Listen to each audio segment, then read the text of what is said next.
Hello guys, magandang hapon. Ayan, ang ating menu ngayong hapunan ay paksiw na bangus na bunlis. Ayan guys, ang mga rekado nito ay ang palaya, sibuyas, ang paminta, at sili, at luya. Ayan guys. Yan ang ginawa ko sa pagpapaksiw. Nagpakulo muna ako ng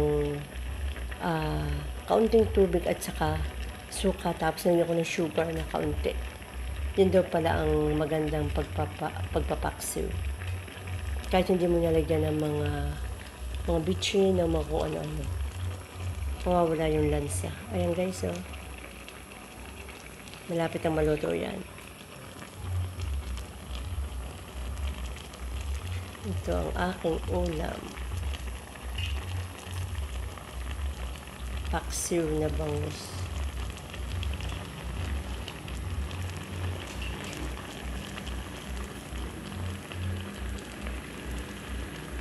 Ayan guys, alam nyo masarap to. Pwede sa may mga matataas ang BP, mga high blood.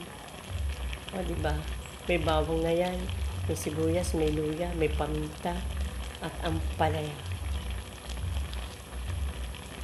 Ayan guys, salamat sa panonood ng aking video.